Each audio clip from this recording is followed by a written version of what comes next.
婚禮前夕，沈佳夢說要去參加單身派對，我不想讓她失望，便同意了，並交代她少喝點酒。她嬌羞地在我臉頰落下一吻，說明天一定讓我成為世界上最幸福的男人。直到第二天，我打不通她的電話，卻看到她的竹馬在朋友圈發的動態：明天你就要成為別人的新娘，讓我最後一次擁有你。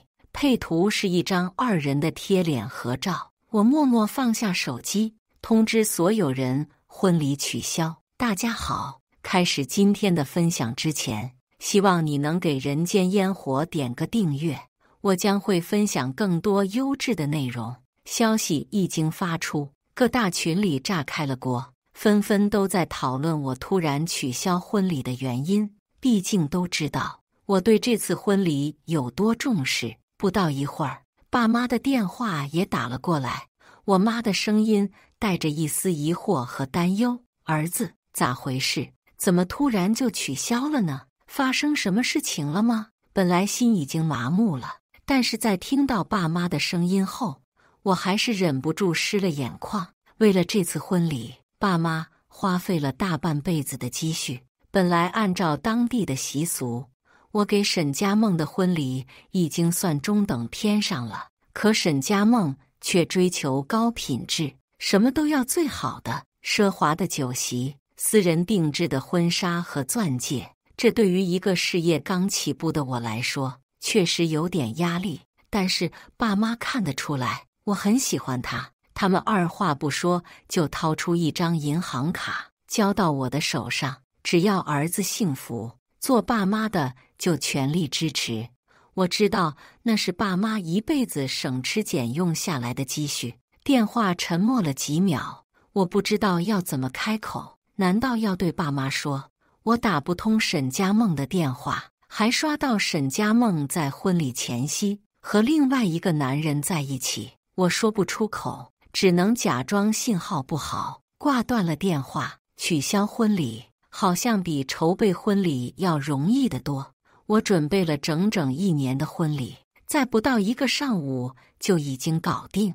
只是這一個上午，我都沒有等到沈佳夢給我的電話。我有幻想過，只要他能給我個合理的解釋，或許我就還能和他繼續。有時候我也不得不嘲諷自己，舔狗能做到這樣的，除了我沒有別人了吧。直到我看到他的竹馬林浩再次發的朋友圈，照片裡他閉着雙眼，一副香甜熟睡中的模樣。配文：小懶貓今天有重要的事情，但是他睡得這麼香，我不忍打擾。我攥緊了拳頭，一種難以掩飾的憤怒湧上心頭。這一次，我知道我和沈佳夢再沒有以後了。第一次見沈佳夢是在學校的校慶上，他作為新生代表發言，他侃侃而談，自信大方，很快就吸引到了我。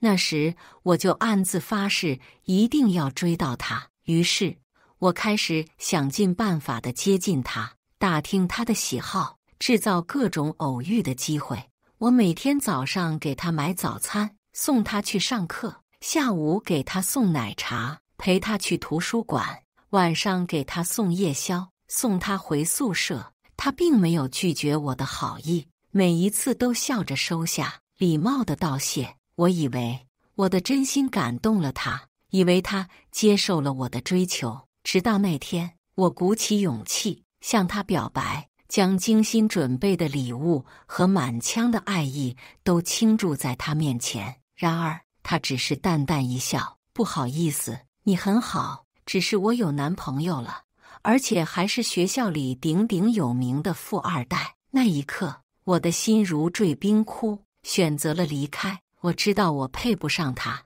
畢竟我的家境一般，覺得他肯定看不上我。我開始不糾結於男女之情，安心搞學業和學校的一些學術研究。終於在畢業之際，小獲成就。在一次科研比賽中，我們團體小組獲得了1等獎，獲得了一筆不小的獎金，也獲得了一份不錯的工作。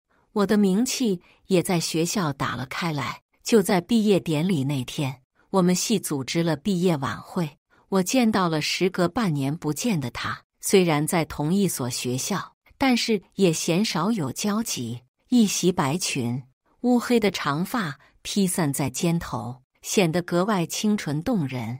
我假裝無視他，喝了很多酒，但是我越壓抑，我心裡就越難受。直到我聽室友說，她和那個富二代男友分手了，說是富二代男友劈腿。沈佳夢傷心了很久，我像是被突然喚醒了一般，心中湧起一股強烈的衝動。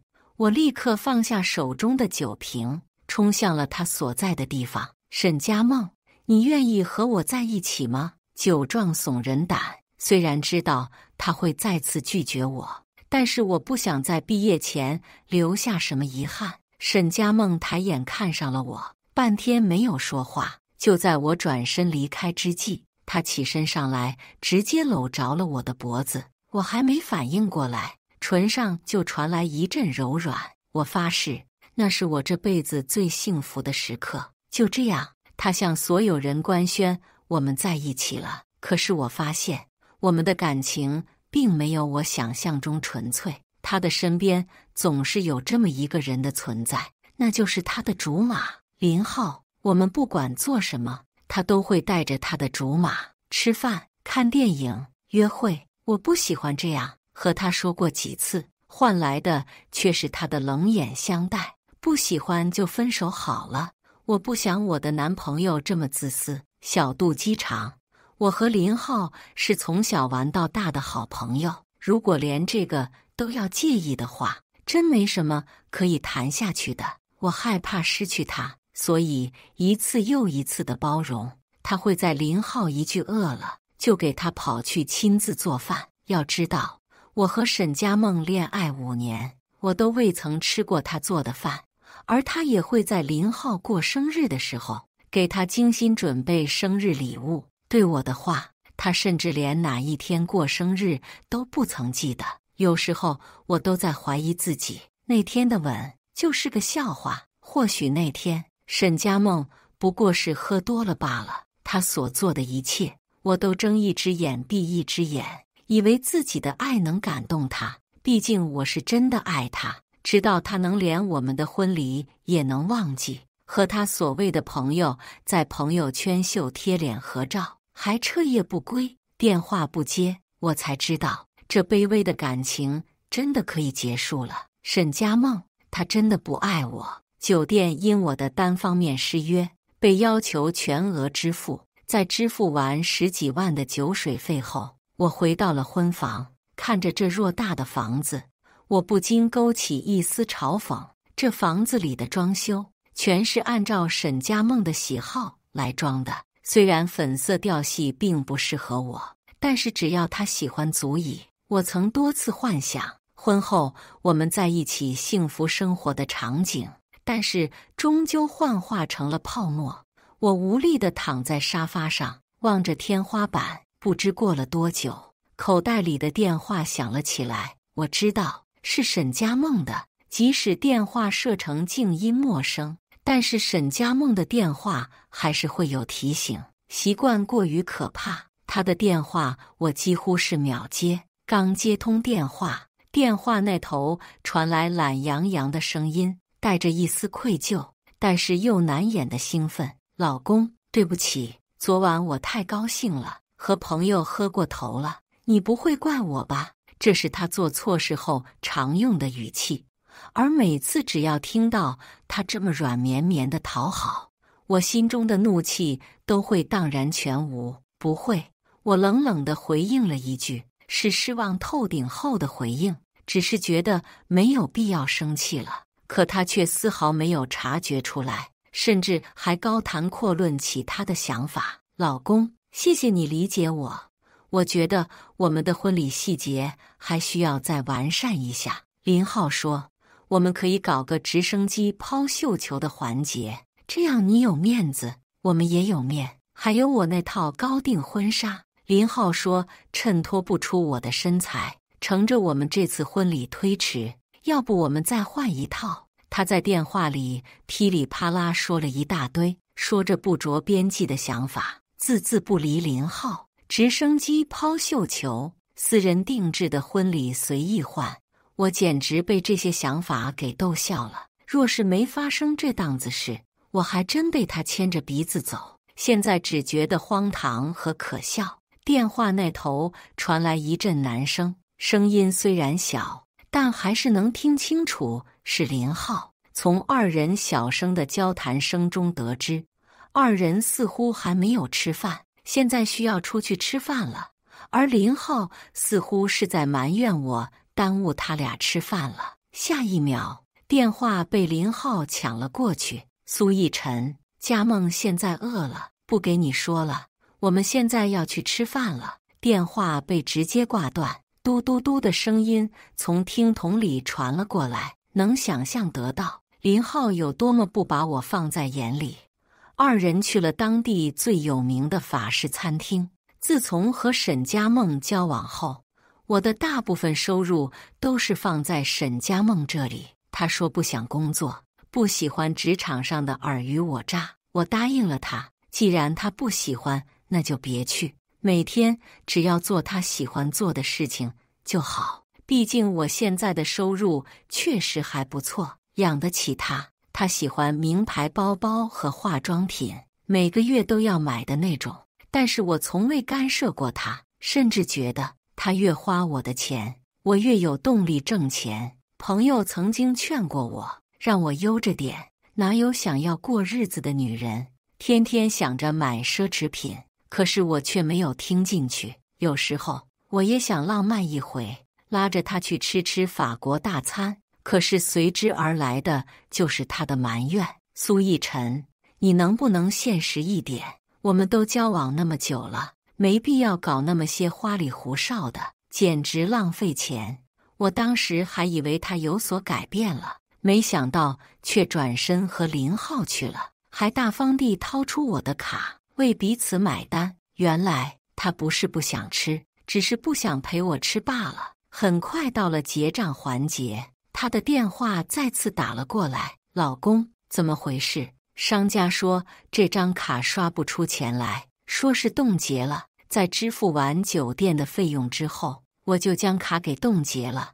我不想再將所有的真心去餵狗了。這銀行咋回事啊？怎麼能隨隨便便凍結呢？我一定要投訴這家銀行，害我現在錢都付不了，丟了面子。老公，你快轉點錢給我，我現在付不了錢，好多人看着，丟死人了。沈佳夢和林浩出去，幾乎每次都是沈佳夢付的單。林浩不過是個房產銷售，連保底工資都沒有，除了有張長的還算不錯的臉，還有就是有張油嘴滑舌的嘴。沈佳夢就是被他唬得一愣一愣的。對於他一系列的埋怨，我只是淡淡的說了一句：“我凍結的。”電話那頭沉默了半秒，沈佳夢顯然沒有想到我會這麼說，但還是帶着懷疑的態度：“你凍結的？為什麼凍結呀？老公發生什麼事情了嗎？”但凡在我身上花點心思的話，也知道到底發生了些什麼。可是到現在為止，沈佳夢都不知道我已經取消婚禮了。我失望至極，不等他回應，就直接掛斷了電話，將手機拋到一邊。我在跑步機上運動起來，享受着大汗淋漓帶來的舒暢感。直到半個小時後，門鈴如連環炮彈般響了起來。沈佳夢帶着林浩怒氣沖沖地出現在了門口，那張精緻的臉幾乎氣到扭曲。開門的瞬間，沈佳夢的手揚了起來，很快就要甩在我的臉上。我反應很快，死死地抓住了他的手腕。他咬牙切齒地斥責道：“蘇逸晨，你什麼意思？你不僅把我的卡給凍結了，你還把門密碼給換了，你還當我是不是你老婆了？”我微微低頭，看到那張氣急敗壞的臉，再往下看，脖梗處還出現一坨深紅色的印子。談過戀愛的人都知道那是什麼痕跡。見過目光堅定，他心虛地整理了下衣領，空氣瞬間凝固。林浩從背後衝了過來，掄起拳頭就想往我身上砸，卻被我反手一腳給踢了回去。他捂着剛被我踢過的地方，臉上露出痛苦的表情。蘇逸晨，你竟然敢打我！說着做事要繼續做出反應，被我狠狠瞪了一眼後，卻又站在了原地，嘴裡開始不斷念叨着，為沈佳夢打抱不平。蘇逸晨，你什麼意思？你還是不是佳夢的老公？隨隨便便就把佳夢的卡給停了？你知不知他今天丟了個多大的人？娶了我們佳夢，是你8輩子修來的福氣，還沒正式結婚呢，就敢這種態度對他？佳夢，我看這個男人啊，你可真得再認真考慮考慮。沈佳夢越過林浩，徑直地站到我的面前。蘇逸晨，你今天到底怎麼回事？你該不會是怪我那個推遲婚禮的事情吧？就這個事情你就生我的氣？你的度量未免太小了吧？來日方長，結婚什麼時候都可以結，我不過是想度過一個美妙的單身晚會罷了。連這個小小的要求你都不能答應我了嗎？看來我真的是要聽林浩的話，再次審視下我們的感情了。林浩也借着槓子往上爬，乘機將我貶低一頓。是啊，蘇逸晨，你今天不給我和佳夢道歉的話，這個婚也別結了。二人默契地相互點頭，而我只是冷漠地回應了一句：好啊，那就成全大家，成全彼此。沈佳夢聽到我的話，微微愣了幾秒，而後雙目猩紅地望着我。蘇逸晨，你知不知你在說什麼？我說，要是你再這樣，我們就不結婚了。他故意將後面幾個字咬得很重，不相信自己聽到的。在他面前，我幾乎是言聽計從。這次我確實是順從了，只是他沒有聽到他的答案罷了。我轉身盯着他的雙眼，特意將聲音提高了幾度。是的，我們結束了，分手了，這個婚不結了。我將打包好的行李全部扔到了他面前，以及床頭櫃抽屜裡那半包還未用完的東西。這個牌子的我幾乎沒用過，至於是誰用過了，我也不想再去證實。在看到我動真格後，沈佳夢的臉上出現一抹慌張之色，她顫抖地想要來拉我的手，卻被我直接給躲了開來。老公，你這是幹嘛呢？我剛是開玩笑的，你不要認真嘛。如果你是為昨天的事情而不開心的話，我向你道歉。你別這樣對我好嗎？說着，他的眼眶濕潤了起來，擺出一副楚楚可憐的模樣。而這副模樣，我不知見過多少次了。可是這一次，我不再選擇心軟，沒必要了。我們真的結束了。他瞪大了眼睛，滿臉的不可置信，淚水瞬間奪眶而出。蘇逸晨，我們在一起這麼多年，你為什麼要這麼絕情？不就一件小事嗎？你就要否定我們那麼多年的感情？你別忘了，當初是誰死乞白賴的要和我在一起的？他擦拭了下眼睛的淚水，然後雙手叉腰，一副驕傲自大的模樣。到現在為止，他都不知道自己到底做錯了什麼，甚至將所有的矛頭都指向了我。當初確實是我舔着臉想要和他在一起，但是我也是有底線的。而沈佳夢已經越過了我的底線，我覺得有些吵，轉身想走，林浩卻從背後直接給了我一拳。蘇逸晨，你還是不是男人？佳夢那麼好的女孩跟你了，你卻不懂珍惜。我立馬掄起拳頭也回了一拳，這力道比林浩剛剛的還重些。他被揍得暈頭轉向，我掏出手機，將這些年林浩發的那些僅我可見的朋友圈擺在他的面前。有多好？好到跟背着男友跟另外一個男人到處旅遊，還住同一間房。好到連自己的婚禮也忘了，非得跟自己的竹馬去過單身派對。好到將自己的竹馬帶到我們的婚房。這就是你說的好女人？我幾乎是喊出來的，喊到最後聲音有些嘶啞。沈佳夢慌張地搶過我的手機，她以為自己隱藏得很好，在每個以陪閨蜜出去玩的借口，實則卻是和另外一個男人在一起。沈佳夢終於慌了，眼神不斷在我身上游離，帶着少有的愧疚。她的聲音顫抖，帶着絕望的哭腔：“逸晨，你聽我解釋，不是你想的這樣的。我和林浩只是好朋友，你不要亂想。我們是去旅遊了，這不是怕你亂想嗎？雖然住一個房間，但是我們真的什麼都沒有發生。至於你說的東西，我只是那天不小心自己扔了幾個，你一定要相信我呀。”他不敢對視我的眼睛，只是癱在地上，無厘頭地說着自己的理由。我指了指他脖梗處的痕跡。好了，別說了。他想再解釋些什麼，卻被我連同行李和人直接趕了出去。在半個小時後，門外才恢復安靜。分手後，我全身心地投入工作。之前為了這個婚禮，我花費了許多心血，很多大客戶我都放棄了。現在我重新聯繫上了這些客戶，還好這些客戶看中了我的能力，願意再次和我合作，而這些合作也能為我帶來不菲的收入。我們的那套婚房，我也找人幫我賣了。當初買這套房的時候，其實不是最合適的。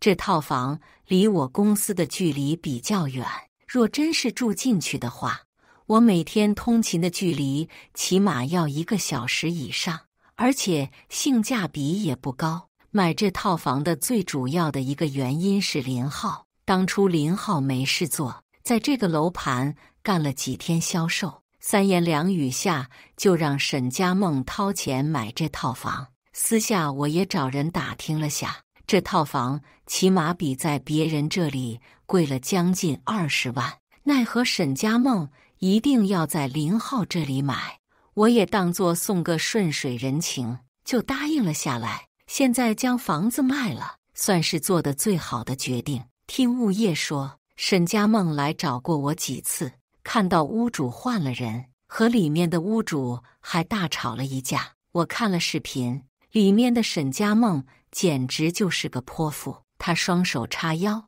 頤指氣使地指着對方：“你們這群人是誰？這是我老公買給我的，你們趕緊給我滾出來！我告訴你，再不給我滾出來，我就報警了。”氣急敗壞之下，將對方的門鎖給砸爛了。後來還叫來了警察。得知房主真的換人後，他的臉色肉眼可見的難看，而他因沒錢償還，又不得不跪下給房主道歉。那卑微的樣子是我未曾見過的模樣。沈佳夢給我打過很多電話，但是我覺得反選擇了無視。電話打不通，他就給我發來短信，短信多了，最後都進了垃圾箱。我瞥了一眼，內容都大相徑庭，無非就是知道自己錯了，希望我能原諒他，而我卻顯得異常冷漠。他不過是習慣了那種衣來伸手飯來張口的日子罷了，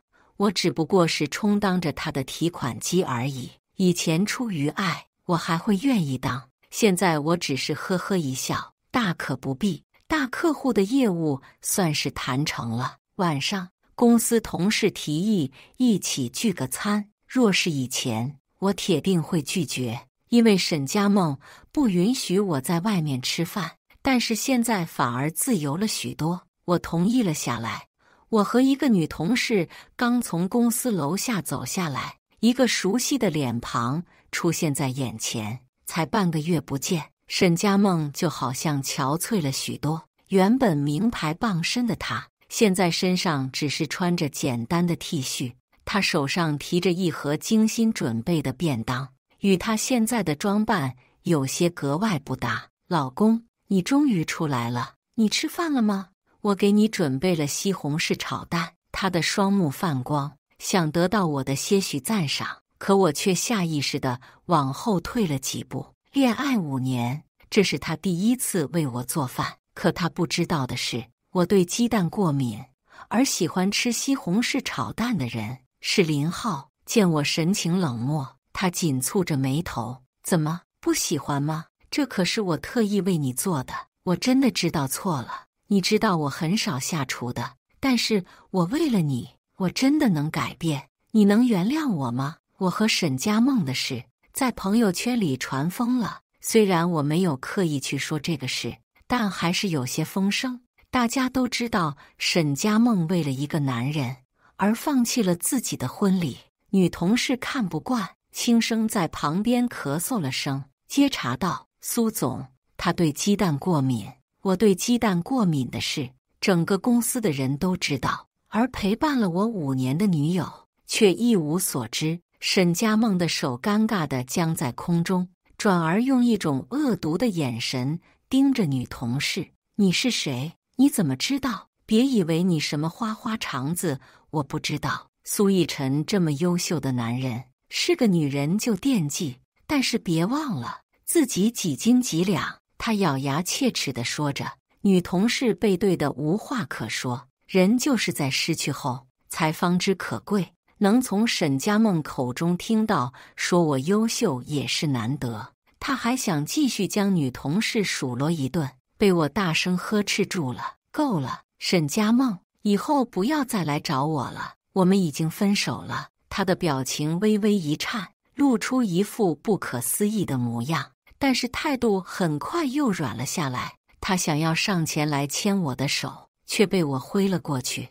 老公，我們和好吧。生了那麼多的天的氣夠了，我向你保證，我以後不會做傻事了。我冷冷地看着他，眼中沒有一絲溫度。沈佳夢，我們回不去了。從你一次次任性妄為的時候起，我們之間的感情就已經出現了裂痕。他拼命地搖頭，淚水再次從眼裡掉落。和沈佳夢分手不是突然的決定，是所有失望匯聚在一起的結果。而失約的婚禮成了我們感情結束的導火線。我知道錯了，我以後一定會改的，求你再給我一次機會好不好？他的聲音充滿了哀求，讓人聽了心生憐憫。但我知道，這一次我不能再心軟了。聚餐的電話不斷地打了過來，其他同事都到了，只等我了。我不願意再糾纏，帶着女同事走進了車裡。可他卻撒潑似的將女同事直接從車裡扒拉下來，繼而一巴掌甩在女同事的臉上，嘴裡揚言着打小三，維護自己的幸福。賤人，是你對不對？是你勾引我老公，所以他才不願意和我在一起。我打死你個小三！蘇逸晨是我的，我不允許你給他搶走。我打死你個狐狸精！去死吧！我衝到女同事面前，狠狠地將她往身後一推，她沒站穩，整個人摔在地上，隨後發出痛苦的哀嚎聲。蘇逸晨，你居然站在這個女人的這邊，那我們這5年的感情算什麼？她聲嘶力竭地質問我，聲音裡充滿了憤怒。我看着她那副模樣，心中毫無波瀾。我安撫好同事的情緒，轉身用一種厭惡的眼神看着沈佳夢，冷冷地說了一句：“算餵了狗。”我帶着同事上了車，而留下他在原地痛哭。透過後視鏡，我看到了他那痛苦不已的模樣。自從這次後，我就很少見過沈佳夢了，他像是消失了一般。我以為我們之間的糾葛就到此為止，直到有一次，我去醫院例行體檢。一個熟悉的身影出現在眼前，那背影我再熟悉不過了，是林浩。他掏出電話，一臉得意的表情。雖然隔着數米，但是他打電話太投入了，以至於忘了自己還開着擴音聽內容的意思。我大概懂了，意思是他的女友懷孕了，但是賭博輸了很多錢，於是打算瞞着女友，讓女友生下孩子。到時候就謊稱孩子夭折，然後就將孩子給賣了。這電視劇一般的情節居然出現在現實裡，我聽着有點細思極恐，但是本着不願意搭理的態度，還是想繞道而走。但是林浩卻注意到了我，見到我的瞬間，他掐斷了電話，帶着一絲嘲諷和不屑朝我走來。喲，這不是我們蘇總嗎？怎麼你也來醫院？”我不想搭理，直接繞過了他，可他卻似乎不想要放過我，攔住了我的去路。蘇奕晨，你手段真是大呀，連我的領導也要看你的面子。不過老子告訴你，老子現在不怕你了。老子虽然被辭了，但是老子自由了。林浩的老總也是我的一個大客戶，自從知道我把婚房賣掉是因為林浩，就將林浩給開除了。開除後的林浩沒有了收入，便成天窩在家裡玩起了賭博，結果輸得一塌糊塗，到處借貸。林浩之前就愛賭，只是每次的空缺都是由沈佳夢來填補，但是沈佳夢自從離開了我，也沒有了經濟來源，於是就不得不到處借錢還債。因為沈佳夢，她本來就對我有怨氣，現在工作沒了，她對我更是怨氣橫生。我面無表情，冷眼相待，可她卻突然陰險地笑出了聲，從口袋裡掏出手機，打開相冊，那一張張不堪入目的照片映入眼簾，那是她和沈佳夢在一起的證據。我下意識地移開了雙眼。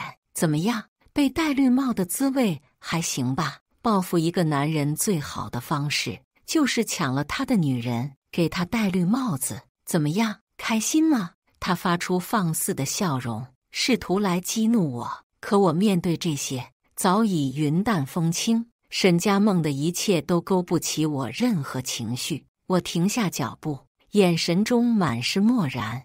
你的這些小把戲很幼稚，我和沈佳夢已經結束了。你費盡心思想要激怒我，只說明你的空虛和不安。林浩的笑容僵在臉上，他顯然沒有料到我的反應會如此平靜。你就裝吧，蘇總，看到自己曾經的女人和別人在一起，你心裡肯定不好受。我微微揚起嘴角，露出一抹嘲諷的笑容。而就在此時，沈佳夢拿着一張通知單出現了。在看到我的瞬間，她整個人木然，手中的通知單滑落在地。我瞥了一眼，沈佳夢居然懷孕了。想到這裡，我不禁心頭一緊。之前我也想過要個屬於我和她的孩子，可是她都總是以各種理由拒絕。沒想到她現在都懷孕了。她的眼神中閃過一絲愧疚，但是很快就消失殆盡，轉而用一種硬氣的語氣對我講話：“蘇奕晨，你怎麼會在這裡？是你說的我們已經結束了，你怎麼還追到我這裡來了？難不成你還對我餘情未了？我告訴你，大可不必。我想了很久，發現林浩還是最適合我的那一個，你就不必費盡心思了。他總是如此自信，還以為我是當初的那個舔狗。既然他願意和他在一起，那我也不想多管閒事。”正當我欲走之際，沈佳夢突然拉住了我，對我露出一副窮凶極惡的表情：“蘇奕晨，你浪費了我5年青春，5年我都在你身邊，你要賠償我的精神損失費。還有，我們雖然沒有結婚，但是那之前答應我的50萬彩禮和50萬豪車，還有2套學區房，你都得給我，不然我走到哪裡就告訴哪裡人，說你當初是怎麼欺騙我的。”我怒極反笑，沒有想到沈佳夢已經到了這麼無恥的地步。我直勾勾地盯着他的眼睛，他卻被我的眼神盯着有絲不自然。我們已經分手了，那些承諾自然也不作數了。你現在和林浩在一起，卻來向我索要這些東西，不覺得太過分了嗎？他卻絲毫沒有退讓的意思。過分？我這5年的青春就白白浪費了嗎？你必須補償我。5年來，憑良心說，我對沈佳夢已經夠好了，幾乎是對她有求必應。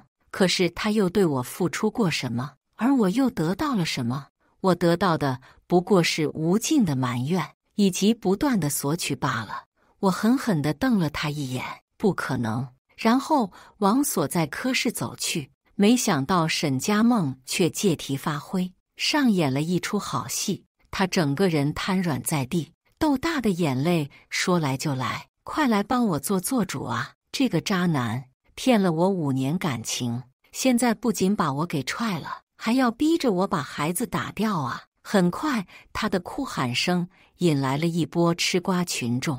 沒想到沈家夢空穴來風的本領信手拈來。我本不想將此事鬧大，甚至還想好心提醒，可現在屬實覺得沒有必要了。很快我就被在場的人扣上了渣男的帽子。林浩也跟着沈家夢一起演戲，將我演繹成一個十惡不赦的人。我掏出手機，將剛林浩的電話內容播放了出來。沈家夢在聽到這段錄音後，尷尬的表情僵在臉上，轉而用一種惡毒的眼神望向林浩：“你居然想把我們的孩子給賣了！林浩，你好狠吶！”沈家夢怒火衝天，猛地衝到林浩面前，就用雙手掐着對方的脖子。剛開始，林浩還會假意為自己解釋下，隨着沈家夢的力度越來越大，林浩直接一腳將沈家夢給踹翻在地，惡毒的言語脫口而出：“賤人，你以為我真的愛你嗎？你不過是我的籌碼罷了。老子告訴你，我不僅要賣了孩子，我還要連同你一起賣了。我告訴你，當初要不是看到你還能為我搞點錢，在你面前演點戲，你現在啥都沒有了，我憑什麼還為你演？”林浩的言語簡直震碎了在場人的三觀，這渣男的風向很快就指向了林浩。沈家夢被氣得雙目噴火，他不知從哪裡掏出一把水果刀，徑直地往林浩的胸膛刺去。就在那一瞬間，林浩沒反應過來，直接倒在了血泊裡，在場的所有人嚇得四散而逃。而沈家夢卻瘋瘋癲癲地跑出了醫院，在衝進車流的那一瞬間，他被疾馳而來的汽車直接給撞飛了。沈家夢被抬上了擔架，再次看到他的時候，已然血肉模糊。他被推車推進了手術室，在推進手術室的瞬間，他注意到了人群中的我。我帶着最後一絲的善意靠近了他，他顫顫巍巍地開了口，眼裡滿是悔恨的淚水。奕晨，對不起，我錯了，我不該這麼任性，不該這麼貪婪。如果還有機會，我一定好好珍惜你。他的聲音微弱而顫抖，每一個字都仿佛用盡了他所有的力氣。我看着他那淒慘的模樣，心中百感交集。手術室的門緩緩關上，那刺眼的紅燈亮了起來。直到搶救了5個小時，人還是沒有搶救過來。聽搶救的醫生說，是患者失去了求生的意識，自動放棄了生命。我站在走廊裡，心情久久不能平靜。林浩也被送進了搶救室，雖然搶救過來了，但是刺中了要求，終身需要在病床上度過。林浩的家人因為支付不起高昂的手術費，最終選擇了放棄治療。後來林浩死在了一個冰冷的夜晚，身上的傷口已經潰爛不堪，而我重新開啟了屬於我的幸福人生。以上就是今天分享的故事，大家有什麼想說的、想吐槽的，歡迎在下方評論交流。也更希望能給人間煙火點個訂閱，我將會分享更多優質的故事內容。